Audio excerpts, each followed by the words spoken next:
IELTS Chill Zone. Spoken in English. Invasion of the Robot Umpires.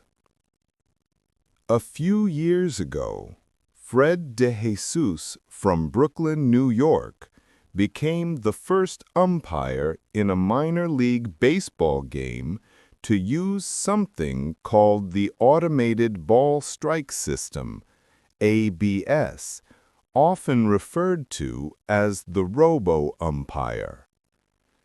Instead of making any judgments himself about a strike, DeJesus had decisions fed to him through an earpiece connected to a modified missile tracking system. The contraption looked like a large black pizza box with one glowing green eye. It was mounted above the press stand. Major League Baseball, who had commissioned the system, wanted human umpires to announce the calls just as they would have done in the past. When the first pitch came in, a recorded voice told DeJesus it was a strike. Previously, calling a strike was a judgment call on the part of the umpire.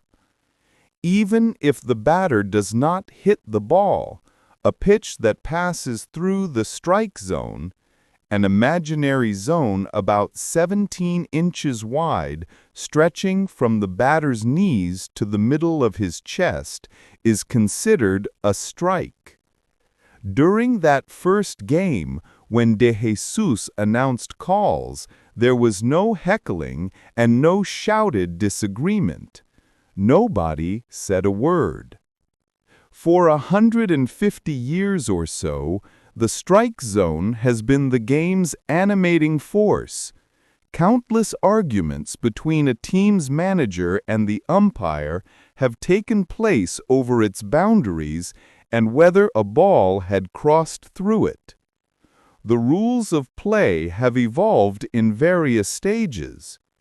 Today, everyone knows that you may scream your disagreement in an umpire's face, but you must never shout personal abuse at them or touch them. That's a no-no.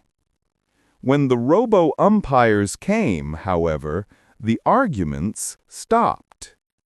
During the first robo-umpire season, players complained about some strange calls. In response, MLB decided to tweak the dimensions of the zone, and the following year, the consensus was that ABS is profoundly consistent. MLB says the device is near perfect, precise to within fractions of an inch. It'll reduce controversy in the game and be good for the game, says Rob Manfred, who is commissioner for MLB. But the question is whether controversy is worth reducing or whether it is the sign of a human hand. A human, at least, yells back. When I spoke with Frank Viola, a coach for a North Carolina team, he said that ABS works as designed, but that it was also unforgiving and pedantic, almost legalistic. Manfred is a lawyer, Viola noted. Some pitchers have complained that compared with a human's, the robot strike zone seems too precise. Viola was once a major league player himself. When he was pitching, he explained, umpires rewarded skill. Throw it where you aimed and it would be a strike, even if it was an inch or two outside. There was a dialogue between pitcher and umpire. The executive tasked with running the experiment for MLB is Morgan Sword, who's in charge of baseball operations. According to Sword, ABS was part of a larger project to make baseball more exciting, since executives are terrified of losing younger fans, as has been the case with horse racing and boxing. He explains how they began the process by asking fans what version of baseball they found most exciting. The results showed that everyone wanted more action, more hits, more defense, more base running. This type of baseball essentially hasn't existed since the 1960s, when the 100-mile-an-hour fastball, which is difficult to hit and control, entered the game. It flattened the game into strikeouts, walks, and home runs, a type of play lacking much action. Sword's team brainstormed potential fixes.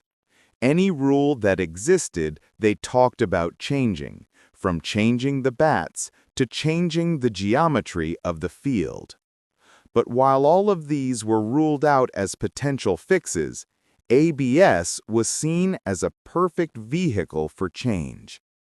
According to Sword, once you get the technology right, you can load any strike zone you want into the system. It might be a triangle, or a blob, or something shaped like Texas.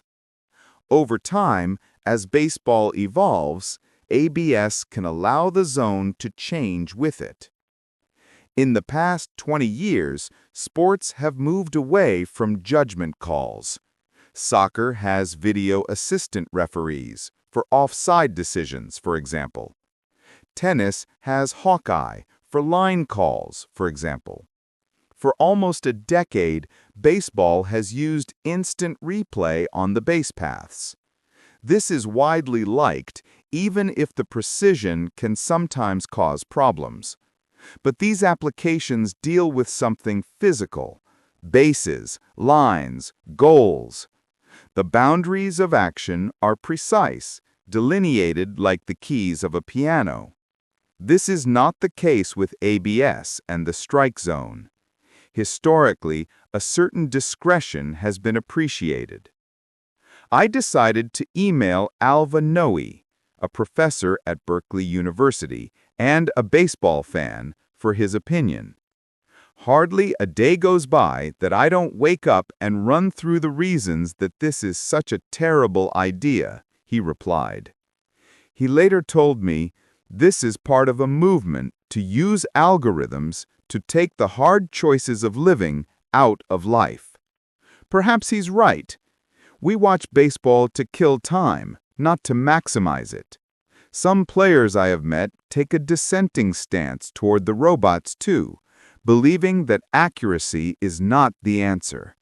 According to Joe Russo, who plays for a New Jersey team, with technology, people just want everything to be perfect. That's not reality. I think perfect would be weird. Your teams are always winning. Work is always just great. There's always money in your pocket. Your car never breaks down. What is there to talk about? Strike is when the batter swings at a ball and misses, or when the batter does not swing at a ball that passes through the strike zone. IELTS Chill Zone channel, where you fully understand and learn with ease.